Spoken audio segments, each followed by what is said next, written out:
5 kisah mu'alaf paling menggemparkan di dunia. Assalamualaikum warahmatullahi wabarakatuh. Jumpa lagi di channel Atasan.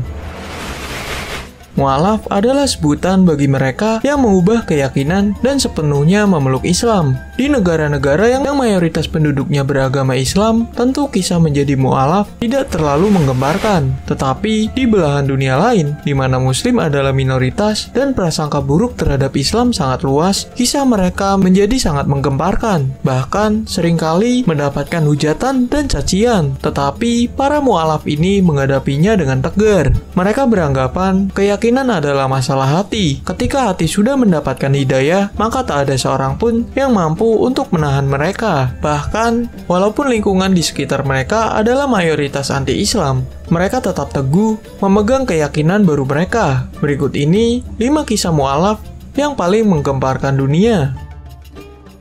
Nomor 1, Abdullah Takasawa.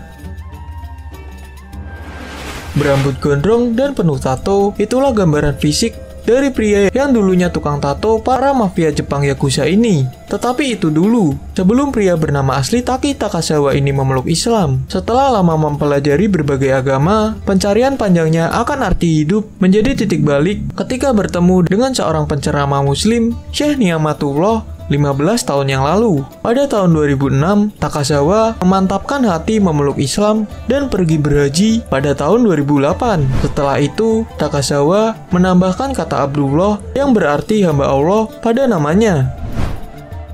Nomor 2, Malcolm X.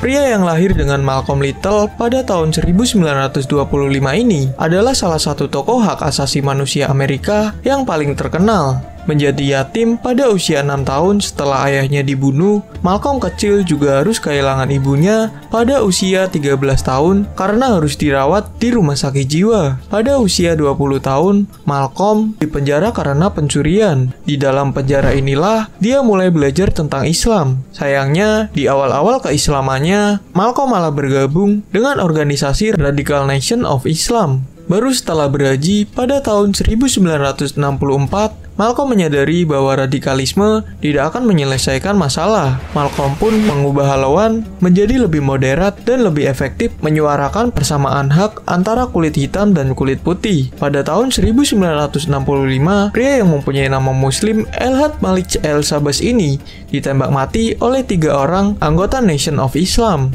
Pemakamannya dihadiri lebih dari 30.000 orang. Nomor 3, Arnold Van Doorn. Sebagai salah satu politisi haluan kanan, pria ini awalnya sangat membenci Islam hingga membuat film yang berisi hinaan kepada Nabi Muhammad yang berjudul Fitnah.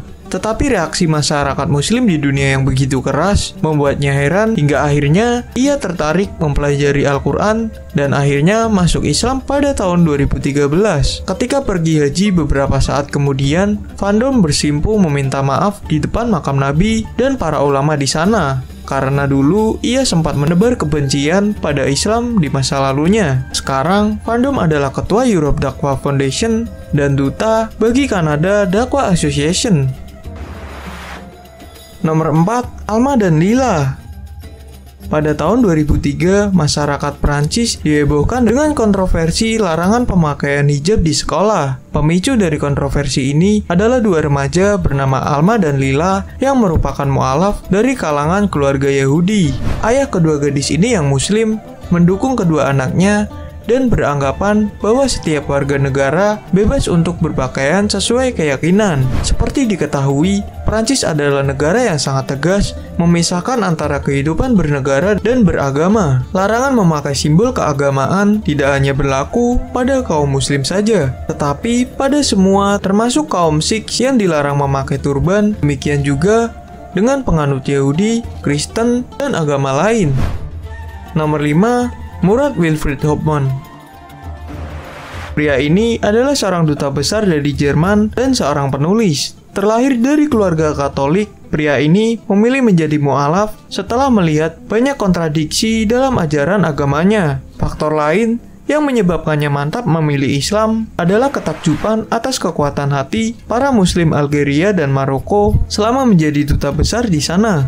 Hoffman menyaksikan sendiri, meskipun didera cobaan hidup yang sangat keras, tetapi kaum muslim penduduk kedua negara tersebut tetap teguh memegang keyakinannya. Karena itulah, dia kemudian mempelajari Islam dan akhirnya menjadi mu'alaf. Setelah mengarang banyak buku tentang Islam, kini Hoffman diangkat sebagai anggota kehormatan sekaligus penasehat pada Central Council of Muslim di Jerman.